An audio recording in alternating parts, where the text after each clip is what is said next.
min fawaidis siyam wa magasidih, tentang tujuan disyariatkannya kita berpuasa, atau fawaidis siyam, faidah disyariatkannya daripada berpuasa di bulan suci Ramadan. Di antara tujuan yang terbesar dari disyariatkannya puasa di bulan suci Ramadan, yaitu adalah bulughut taqwa, mencapai nilai ketakwaan di sisi Allah Subhanahu wa taala. Itu yang pertama, dan itu min ajalliha, dan itu yang paling mulia dari seluruh fawaid atau faidah, keistimewaan dan tujuan disyariatkannya puasa. Yang paling besar adalah bulughut taqwa, untuk mencapai ketakwaan kepada Allah Subhanahu wa taala. Sebagaimana Allah berfirman di dalam Al-Qur'an, ya ayyuhalladzina amanu kutiba alaikumus shiyam kama kutiba alal ladzina min qablikum la'allakum tattaqun. Maka mendapatkan ketakwaan di sisi Allah Subhanahu wa taala adalah puncak kewajiban daripada puasa. Sehingga sebagian ulama mengatakan yang dimaksud dengan takwa secara ringkas, mengerjakan segala apa yang diperintahkan oleh Allah dan meninggalkan segala apa yang dilarang oleh Allah. Bahkan ulama ada mengatakan yang dimaksud dengan taqwa adalah ismun jami'un, adalah sebuah nama yang mencakup likulli ma yuhibbuhullah, pada setiap apapun yang dicintai oleh Allah, wa yardahu, dan diridainya, minal mahbubat, dari perkara yang disukai oleh Allah Subhanahu wa taala, ma'a tarkil manhiyat, disertai dengan meninggalkan segala apa yang dilarang oleh Allah. Maka siapa orang yang tidak bertakwa kepada Allah di sepanjang bulan suci Ramadan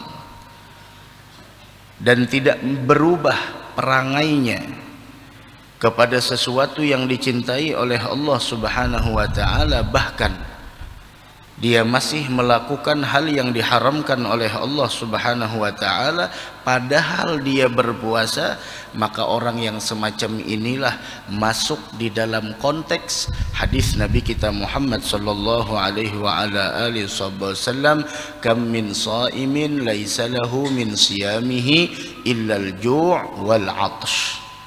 Berapa banyak orang yang berpuasa namun dia tidak mendapatkan nilai puasanya tersebut, melainkan hanya sekedar lapar dan haus. Nah, dari sini banyak kita melihat orang yang puasa tapi masih menggosip. Nah, waktu berbuka, bukanya dengan gosip.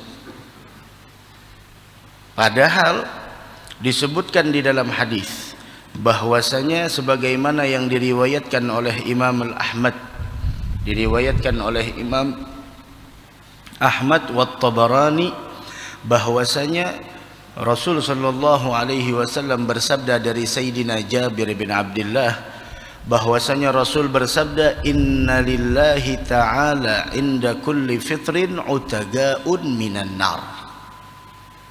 Di setiap kita berbuka puasa, setiap kali berbuka puasa, ini hari ini hari ke berapa hari ini? Hari keempat. Bagi yang puasa hari Selasa, yang puasa hari Senin hari kelima, yang puasa hanya kemarin hari kedua aja.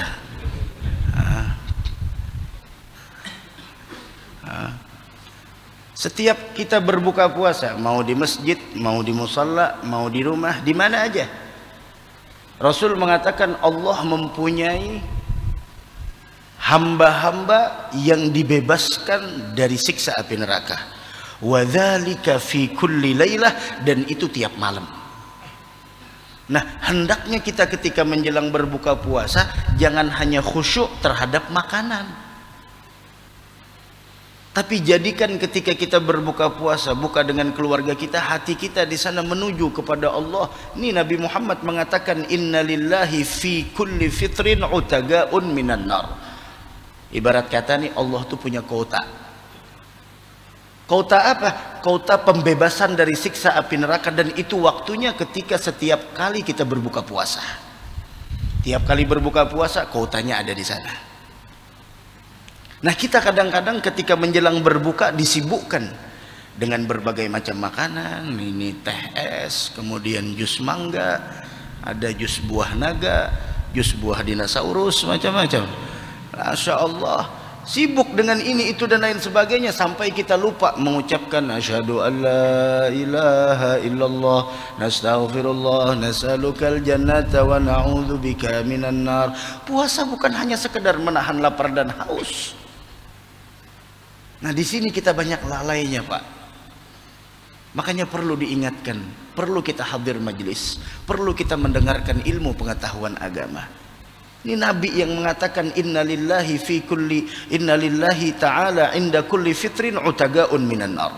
Tiap kali berbuka puasa Allah mempunyai daripada pembebasan dari siksa api neraka, dan itu tiap malam.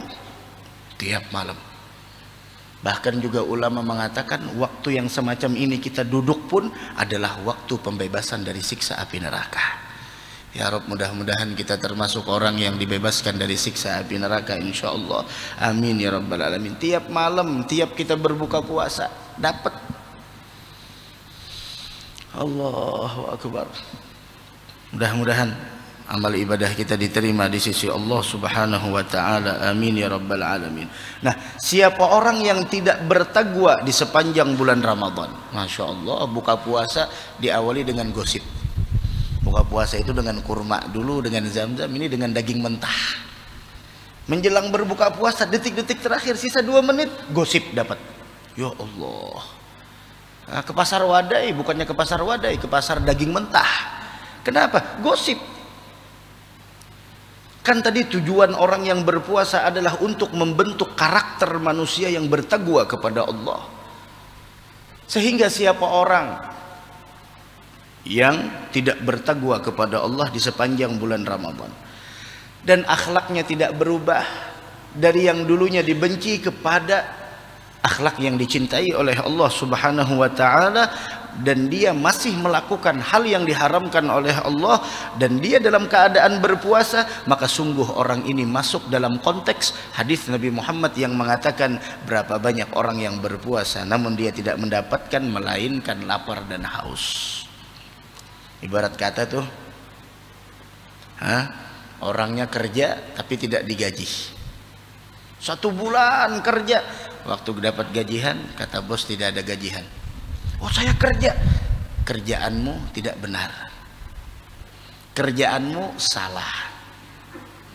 Nah, disinilah ada cerita di zaman dahulu, salah seorang ulama yang bernama Syekh Salimi. Syekh Salimi.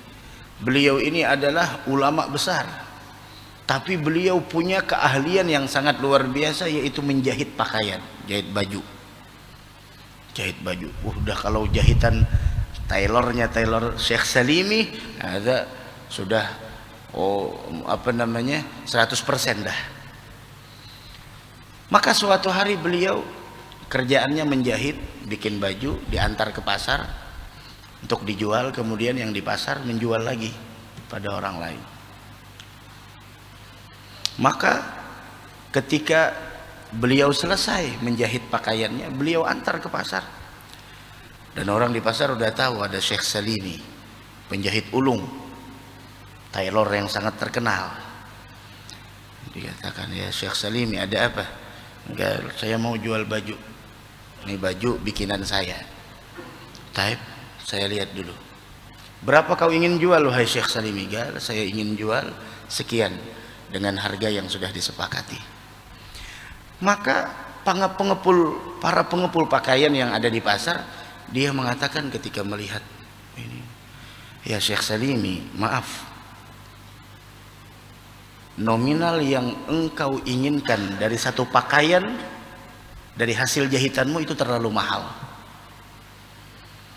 Itu terlalu mahal. Saya mampunya membeli dengan harga jauh di bawah dari itu. Kenapa? Di sini ada sedikit, di kerahnya ada sedikit cacat, di lengannya ada sedikit keliru jahitannya, kancingnya ada sedikit tidak sesuai dengan yang sebelumnya ukurannya. Syekh Salimi mendengar itu menangis beliau.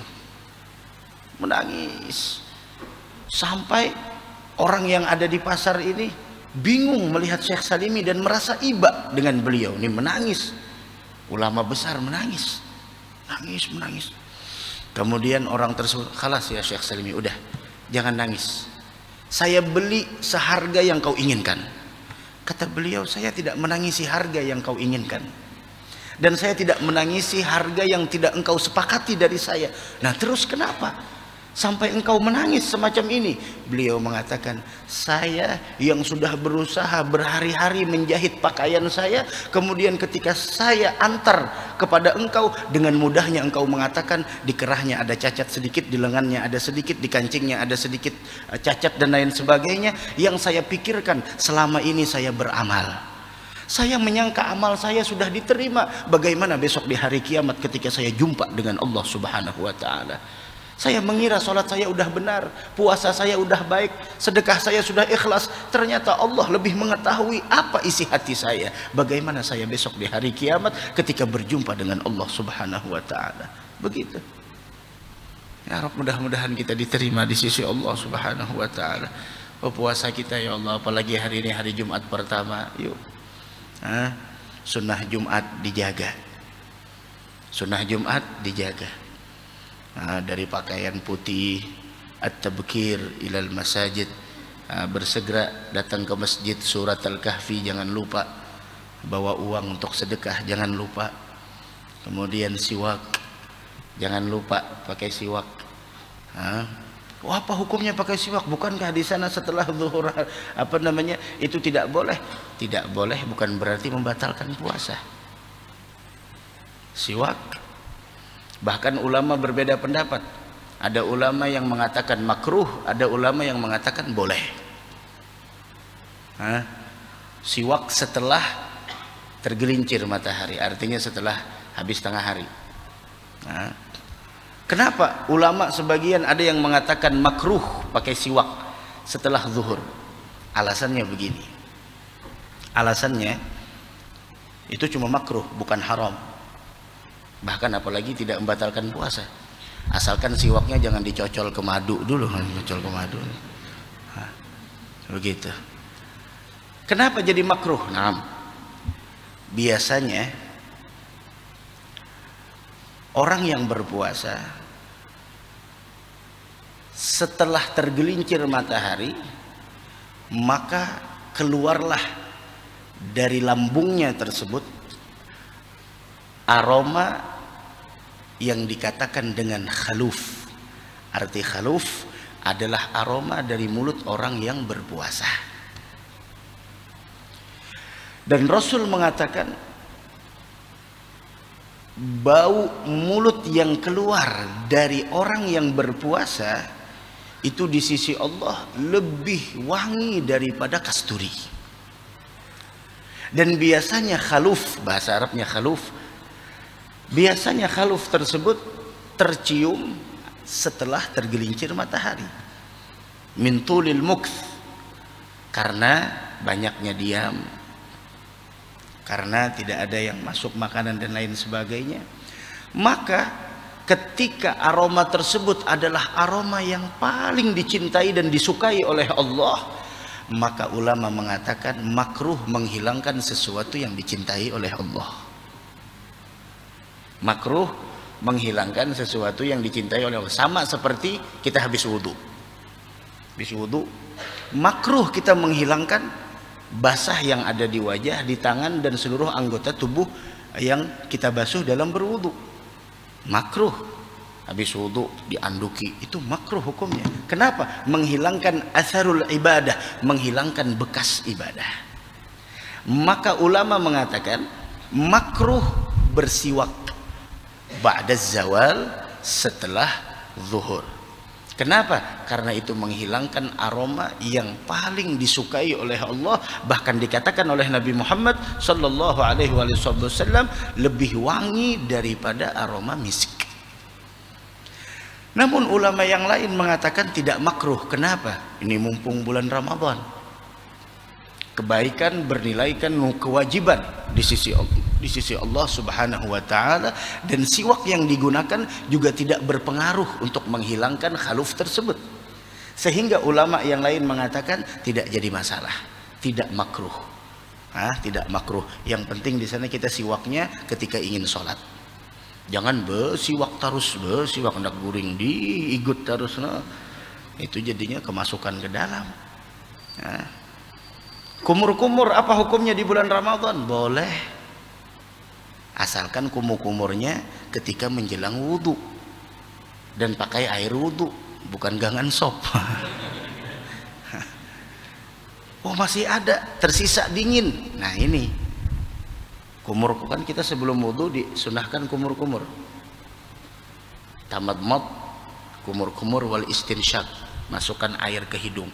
Lo bagaimana bisa batal puasanya masukkan air ke hidung? Jangan dihirup, sekedar aja ambil air seperti udah. Yang penting sunnah. Masih tersisa di dalam mulut kita ada dingin sejuk dari air yang kita kumur-kumur, apakah tidak jadi masalah?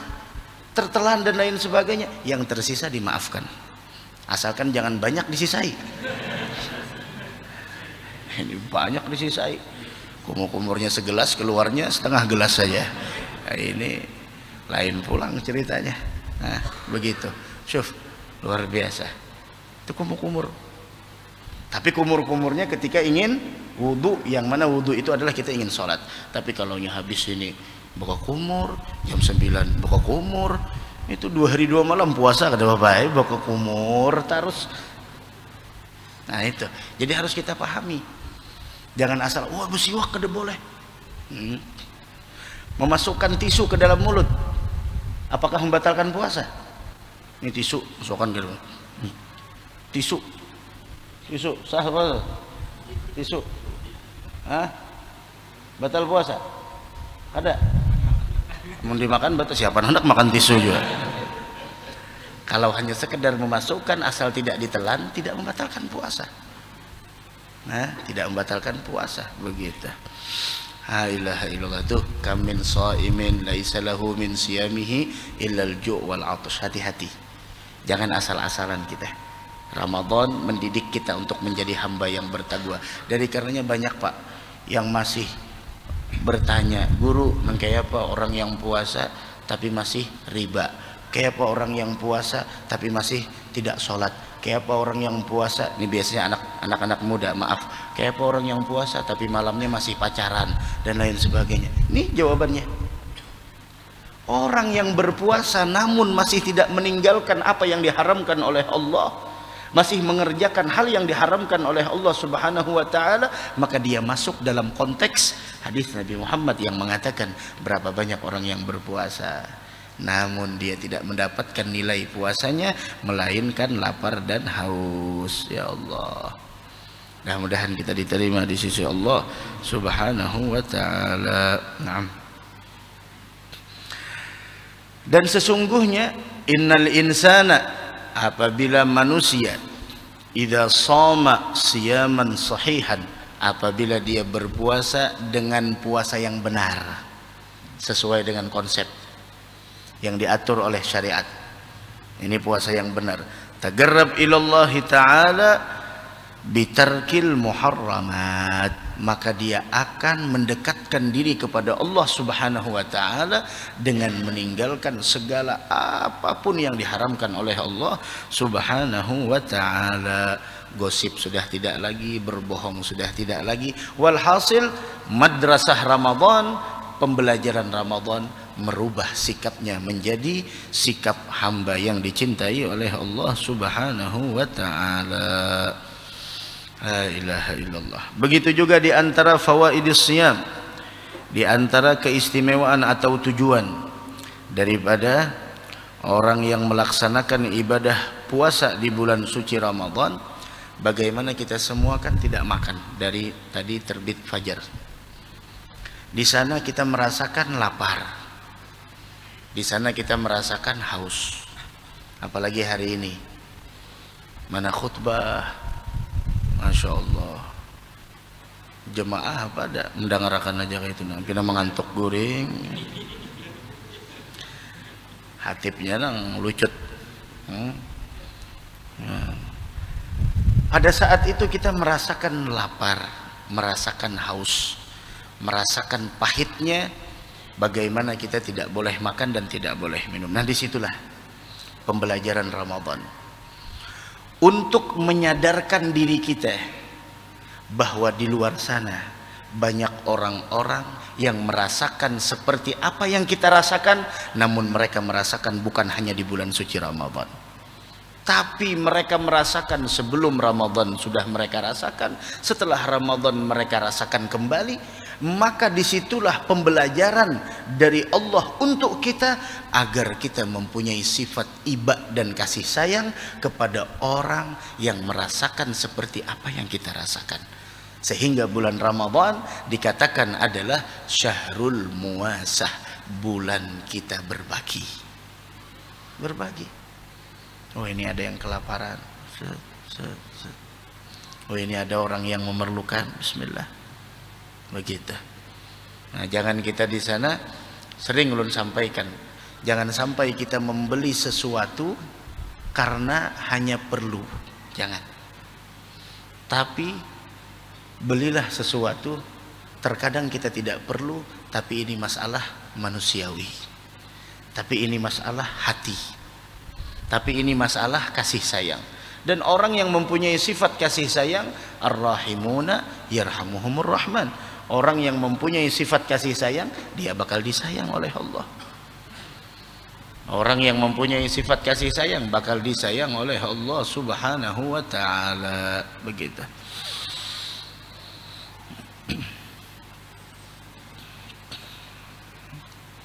Kemudian di antara keistimewaan daripada bulan suci Ramadan, bahwasanya ampunan yang Allah berikan bagi orang yang benar-benar berpuasa. Sebagaimana sabda Nabi kita Muhammad sallallahu alaihi wa ala alihi wasallam, hadis riwayat al-Imam Muslim, as-salawatul khams, salat 5 waktu, wal jumu'ah ila al-jumu'ah, dari Jumat ke Jumat, wa ramadhanu ila ramadhana, dari Ramadan ke Ramadan. Ramadan kemarin sampai Ramadan tahun ini, mukaffiratun ma bainahunna, mampu menebus dosa di antara keduanya itu, idzajtanabal kabair, apabila idzajtunibatil kabair, apabila dia menjauhi dosa-dosa besar. Salat 5 waktu. Nah, kemudian berbagai macam apapun yang kita lakukan di bulan suci Ramadan itu menjadi penyebab dosa kita diampuni oleh Allah Subhanahu wa ta'ala. Dan ini ampunan melimpah di bulan Ramadan, sampai Nabi Muhammad mengatakan, wailun liman adraka Ramadan falam yughfarlah. Sungguh sial. Siapa mereka yang sial? Orang yang sudah dipertemukan dengan bulan suci Ramadan tapi dia tidak mendapatkan ampunan dari Allah. Kalau tidak di bulan suci Ramadan dapat ampunan, kapan lagi? Maka dari karenanya berusaha semaksimal mungkin agar kita termasuk orang yang mendapatkan ampunan di bulan Ramadan. Nah, sholat berjamaahnya kita, berbaginya kita, memberikan takjil, takjil kepada orang yang berbuka puasa, hadirnya kita di majelis ilmu, duduknya kita di majelis zikir, kemudian baca Al-Qur'annya kita, solawat yang kita baca, sedekah yang kita keluarkan, semuanya itu mengantarkan kita untuk meraih ampunan dari Allah Subhanahu wa ta'ala. Manusia mana yang tidak punya dosa? Manil ladzi masa'agat? Siapa orang yang tidak pernah melakukan kesalahan? Manil ladzi husna fagat? Siapa orang yang hanya melulu punya kebaikan? Tidak ada kecuali Nabi kita Muhammad sallallahu alaihi wasallam. Tidak ada manusia yang tidak mempunyai kesalahan, dan tidak ada manusia yang hidup sempurna dengan kebaikan. Akan tetapi kita yang penuh dengan kesalahan, yang penuh dengan keterbatasan, baik dari segi ibadah yang kita lakukan, penghambaan yang kita laksanakan. Namun Allah sangat mencintai hamba-hamba yang mau bertaubat dari dosa dan kesalahannya, kemudian dia berkeinginan, bertekad kuat untuk berusaha merubah keadaan yang dulunya dibenci oleh Allah menjadi hamba yang dicintai oleh Allah Subhanahu wa ta'ala.